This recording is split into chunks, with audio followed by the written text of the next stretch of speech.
Good morning friends, मैं doctor V K Mishra from gastro liver hospital Swaroopnagar Kanpur. ऐसा scientist का मानना है और ऐसा ऑब्जर्वेशन है कि इंटरमिटेंट फास्टिंग वो टूल है जिससे न सिर्फ डायबिटीज को ट्रीट किया जा सकता है बल्कि डायबिटीज को रिवर्ट किया जा सकता है या डायबिटीज को समाप्त किया जा सकता है। आज हम इंटरमिटेंट फास्टिंग के इस एंगल को साइंटिफिक एनालिसिस करने की कोशिश करेंगे। नाउ फैक्ट्स को जरा ध्यान से देखिए। जो इंटरमिटेंट फास्टिंग है वास्तव में रेगुलर पैटर्न पर कुछ समय है जब आप खाना खाते हैं एंड बहुत सारा समय है जब आप कुछ भी नहीं खाते हैं। तो आप एक फिक्स्ड विंडो है 24 आवर्स में जिसमें आप खाते हैं एंड एक फिक्स्ड विंडो है जिसमें आप कुछ भी नहीं खाते हैं। That is intermittent fasting. ये जो विंडो है ईटिंग की, ये 12 घंटे की हो सकती है, ये 10 घंटे की हो सकती है, ये 8 घंटे की हो सकती है। कुछ लोग दूसरे पैटर्न पे अडॉप्ट करते हैं कि रोज रोज कुछ नहीं करते लेकिन हफ्ते में पता लगा कि एक दिन या 2 दिन फास्ट कर देते हैं इन 24 आवर्स तक कुछ नहीं खाते हैं, उसको भी इंटरमिटेंट फास्टिंग की कैटेगरी में माना जाता है। ये जो इस तरह की डाइट्स हैं वो बहुत प्रेवलेंट रही हमारी सोसाइटी में और लोगों का ऐसा मानना था कि वेट लॉस के लिए एंड ओवरऑल हेल्थ को इंप्रूव करने के लिए ये जो डाइट्स हैं ये काफी हेल्प करती हैं। नाउ अगर हम जो लिटरेचर है उसको रिव्यू करके देखें तो लिटरेचर का ऐसा मानना है कि अगर इन डाइट्स को फॉलो किया जाता है तो वास्तव में जो डायबिटीज मेलाइटस है उसमें जो यूज होने वाली दवाइयां हैं इनका रिक्वायरमेंट नीचे की तरफ आता है एंड ये फैक्ट है कि ये भी पॉसिबिलिटी है कि ये नीचे की तरफ आएगा तो शायद जो डायबिटीज है वो रिवर्ट हो जाए, क्योंकि डायबिटीज एक मेटाबॉलिक डिसऑर्डर है जो आपकी लाइफस्टाइल और आपकी डाइट से जुड़ी हुई है। ज्यादा रिसर्च की जरूरत है which is possibly ongoing. Now जहां तक इंटरमिटेंट फास्टिंग का सवाल है, फैक्ट है कि इसने पॉपुलरिटी गेन की। जो पॉपुलरिटी गेन की है वो 3 कारणों से। नंबर 1 वेट लॉस के लिए, number 2 improvement of the health के लिए, नंबर 3 ओवरऑल परफॉर्मेंस एनहांस करने के लिए। तो वेट लॉस के लिए इंटरमिटेंट फास्टिंग, हेल्थ के लिए इंप्रूवमेंट के लिए इंटरमिटेंट फास्टिंग एंड एक परफॉर्मेंस एनहांसमेंट के लिए इंटरमिटेंट फास्टिंग। जहां तक स्टडीज का सवाल है, वास्तव में स्टडीज ऐसा मानते हैं कि ये जो डाइटरी अप्रोच है ऑफ इंटरमिटेंट फास्टिंग ये शायद जो हेल्दी लाइफ स्पेन है उसको एक्सटेंड करने की पॉसिबिलिटी रखती हैं।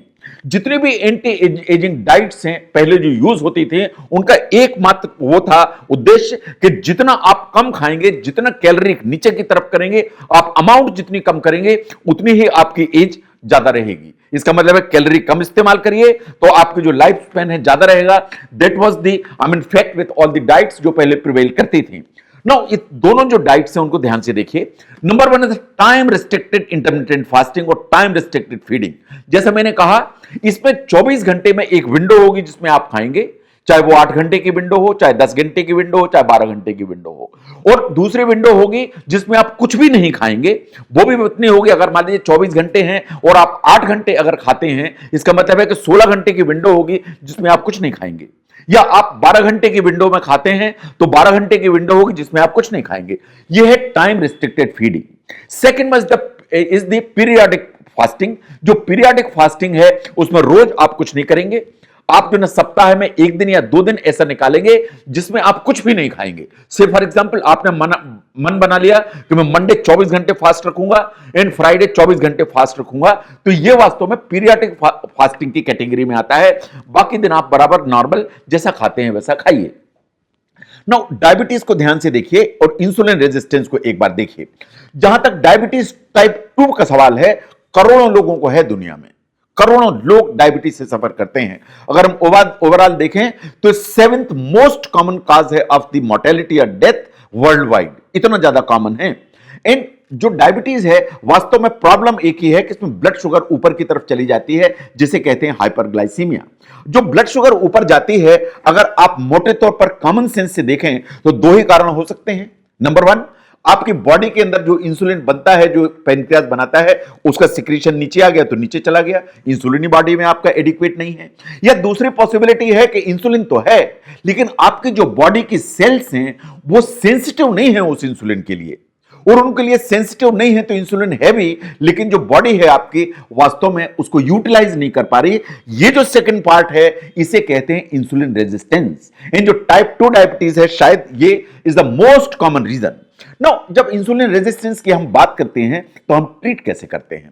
जो ट्रीट करना है इंसुलिन रेजिस्टेंस को, हमारे पास 4 हथियार हैं। नंबर 1, रोज एक्सरसाइज करिए 30 minutes all days a week.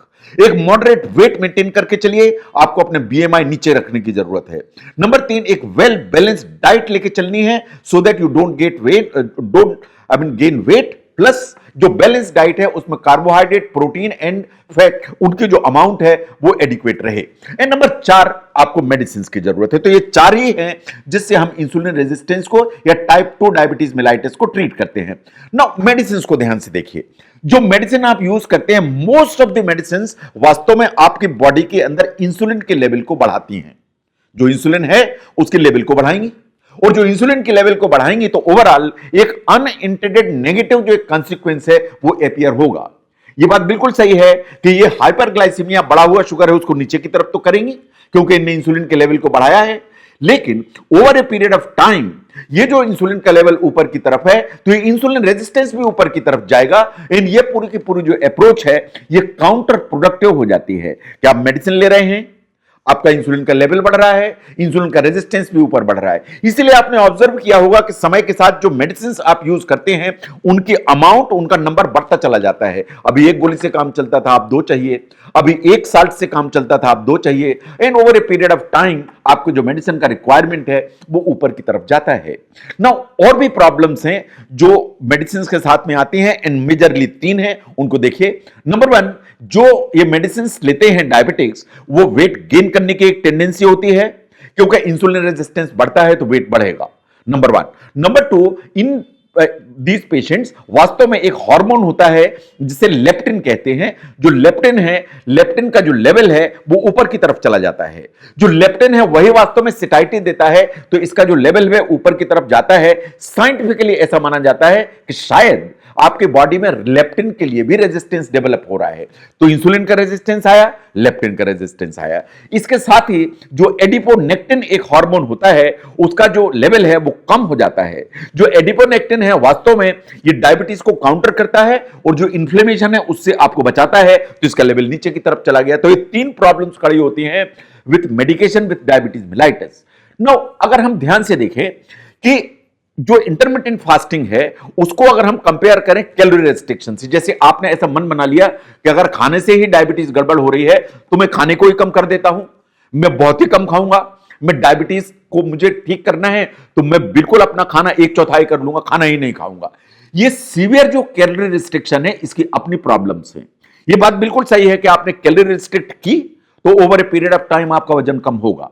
ये बात बिल्कुल सही है कि आपने कैलोरी रिस्ट्रिक्ट की, खाना 1/4 कर दिया, तो over a period of time आपकी मेटाबॉलिक हेल्थ इंप्रूव होगी, शायद आपकी ब्लड शुगर भी कंट्रोल हो जाए। लेकिन ये फैक्ट है कि आप बहुत लंबे समय ये नहीं चला सकते। अगर आप रोज 1/4 खाने लगे तो 15 दिन में ही आप जो ना परेशान हो जाएंगे, एंड आपको ये जो एटीट्यूड है इसको छोड़ना पड़ेगा, इसको लंबे समय तक आप नहीं चला पाएंगे। जहां तक इंटरमिटेंट फास्टिंग का सवाल है, लोगों का ऐसा ऑब्जर्वेशन है कि अगर वो इंटरमिटेंट फास्टिंग ऑब्जर्व करते हैं या फॉलो करते हैं इस पैटर्न को तो उन्हें प्रॉब्लम नहीं होती है। प्रॉब्लम इन द सेंस कि ये फॉलो करते हैं, इससे उनके मेटाबॉलिक जो रिस्क फैक्टर्स हैं वो करेक्ट होते हैं, उनके बॉडी का जो फैट है वो नीचे की तरफ आता है, और ये बात सही है कि जो वेट लॉस है वो होता है अगर ओबेसिटी है। तो हम अगर जो लिटरेचर पब्लिश्ड है फ्रॉम 1990 टू 2020, दैट मींस 30 सालों में जो लिटरेचर आया, जो ट्रायल से आया, क्लिनिकल ट्रायल से आया, रिव्यू आर्टिकल से आया, केस सीरीज से आया, जो type 2 diabetes mellitus in intermittent fasting the effect in combination, इस पर जो लिटरेचर आया उनका जो ऑब्जर्वेशन उसको ध्यान से देखिए कि अगर इंटरमिटेंट फास्टिंग टाइप 2 डायबिटीज के पेशेंट्स करते हैं तो उनका जो बॉडी वेट है वो नीचे की तरफ आता है, उनका जो इंसुलिन रेजिस्टेंस है वो नीचे की तरफ आता है, उनका जो लेप्टिन का जो लेवल है वो नीचे की तरफ आता है, और एडिपोनेक्टिन का जो लेवल है वो ऊपर की तरफ जाता है। ये चारों चीजें होती हैं। ये चारों चीजें वास्तव में जो डायबिटीज है उसको एकदम से कंट्रोल करने की ताकत रखती हैं। ये जो स्टडीज ने ये भी माना कि जो लोग हैं ये इस तरह की जो डाइट है उसको फॉलो करना इजी मानते हैं, इजी समझते हैं, और इसको फॉलो आसानी से कर पाते हैं। Over a period of time इस डाइट के चलते इन पेशेंट्स में जो HbA1c का लेवल है जो 3 महीने की ब्लड शुगर का लेवल हमें देता है वो नीचे आ जाता है, नॉर्मलाइज होता है। इनका बॉडी का जो वेट है वो नीचे की तरफ आता है, और चूंकि ये तीनों चीजें करेक्ट होती हैं तो जो मेडिसिन का रिक्वायरमेंट है वो नीचे की तरफ आएगा। मेडिसिन का रिक्वायरमेंट नीचे की तरफ आएगा। इनफैक्ट अगर इंसुलिन आप लगा रहे हैं तो इट्स क्वाइट पॉसिबल कि इंसुलिन आपको बंद करना पड़े। नाउ अगर हम कंपेयर करें restricted diets and the intermittent fasting, तो जो रेस्ट्रिक्टेड डाइट है उसमें आप खाना बहुत ही कम खाते हैं, 1000 कैलोरी खाते हैं, 1200 कैलोरी खाते हैं। अगर हम इंटरमिटेंट फास्टिंग से कंपेयर करें तो साइंटिफिकली ऐसा माना जाता है कि जो HbA1c का जो लेवल है या 3 महीने के जो ग्लूकोज का लेवल है वो तो वास्तव में दोनों में कम होता है, लेकिन जो इंटरमिटेंट फास्टिंग है उस ग्रुप में जो वेट लॉस है वो हमेशा ज्यादा होता है in comparison to restricted diet feeling. Now अगर हम इंटरमिटेंट फास्टिंग को देखें तो ये बात सही है कि ये बॉडी का जो फैट है उसको नीचे की तरफ लाती है, ये इसका इफेक्ट है, उसके चलते डायबिटीज कंट्रोल होती है। ये इंटरमिटेंट फास्टिंग है इंसुलिन के रेजिस्टेंस को इंप्रूव करती है, उसके चलते डायबिटीज कंट्रोल होती है। ये जो सब होता है वो सिर्फ कैलोरी रिस्ट्रिक्शन से नहीं होता कि आपने कम खाया इसलिए ऐसा हुआ। वास्तव में साइंस ऐसा मानती है कि अगर आप इंटरमिटेंट फास्टिंग करते हैं तो ये मेटाबॉलिक रीप्रोग्रामिंग करती है। जो मेटाबॉलिक रीप्रोग्रामिंग होती है उसके चलते ये सब चेंजेस आते हैं। जो मेटाबॉलिक रीप्रोग्रामिंग होगी जो इंटरमिटेंट फास्टिंग करने की ताकत रखती है, वास्तव में इसमें जो बॉडी है जो ग्लूकोज है उसको यूटिलाइज करने के बाद जो आपकी बॉडी में फैट है उससे जो फैटी एसिड्स बनते हैं उसको एज फ्यूल इस्तेमाल करने लगती है। तो जब आप कुछ भी नहीं खाते हैं, आपके बॉडी के अंदर ग्लूकोज की मात्रा या शुगर की मात्रा ज्यादा नहीं है, तो जो आपकी बॉडी है जो आपकी बॉडी के फैट्स हैं उसमें से फैटी एसिड को एज फ्यूल यूटिलाइज करती है, और एज यूटिलाइज करेगी तो आपकी जो बॉडी है उसके फैट का लेवल नीचे की तरफ आएगा। और अगर ऐसा होगा तो आपकी जो बॉडी है उसमें लेप्टिन की सेंसिटिविटी और एडिपोनेक्टिन की सेंसिटिविटी दोनों इंप्रूव होंगी। आपका जो एपिटाइट का कंट्रोल है वो बेटर हो जाएगा, और आपको जो क्रॉनिक इन्फ्लेमेशन के जो फीचर्स परसिस्ट करते हैं वो नीचे की तरफ आएंगे। लेकिन जो इंटरमिटेंट फास्टिंग है वो ऐसा नहीं है कि मैंने कहा आपने कल से चालू की। जो इंटरमिटेंट फास्टिंग है उसके साथ में कुछ कॉशंस हैं। It is not really for everyone in the sense कि आपकी डायबिटीज का लेवल क्या है उसको आपको देखने की जरूरत है। इट इज क्वाइट पॉसिबल कि अगर आपकी डायबिटीज या आपका ब्लड शुगर ऊपर की तरफ है, आप मेडिसिन भी ले रहे हैं या फ्लक्चुएटिंग ब्लड शुगर लेवल से, तो इट इज क्वाइट पॉसिबल कि आप इसको फॉलो करें तो बीच में आपकी ब्लड शुगर नीचे की तरफ चली जाए डेंजरसली। इसलिए अगर इंटरमिटेंट फास्टिंग प्रोटोकॉल पर आपको जाना है तो सबसे पहले आपको अपने डायबिटोलॉजिस्ट से कंसल्ट करने की जरूरत है।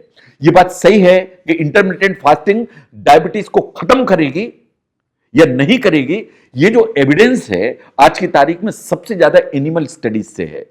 अभी तक जितनी भी एनिमल स्टडीज हैं उन्होंने ऐसा कहा कि डायबिटीज का रिक्वायरमेंट ऑफ द मेडिकेशन नीचे की तरफ आएगा। इट इज क्वाइट पॉसिबल कि डायबिटीज रिवर्ट हो जाए, but human studies are still waiting. अभी कैसी कोई ह्यूमन स्टडी नहीं है जिसने ये कहा हो कि intermittent fasting was able to do this thing. जो भी एविडेंस है वो dominantly is based on the animal studies, but जितने भी क्लिनिकल ट्रायल्स हैं, डाटाबेस है, रिव्यू आर्टिकल्स हैं जो 1990 से 2020 तक आए, उनके अगर हम उसको देखें एविडेंस को, ये इंडिकेट करता है कि जो इंटरमिटेंट फास्टिंग है it has the potential to treat diabetes and reduce the number of medication which you are taking. That's number 1। Number 2, it has the potential for reverting the diabetes and it is quite possible कि आपका जो medicine का requirement है वो खत्म हो जाए। अगर आप समझते हैं इंटरमिटेंट फास्टिंग के डायबिटीज के इस कनेक्शन को समझने में ये वीडियो आपको हेल्प करता है तो इसको जरूर शेयर करें। मैं doctor V K Mishra from gastro liver hospital, Swaroop Nagar, Kanpur. Thank you very much.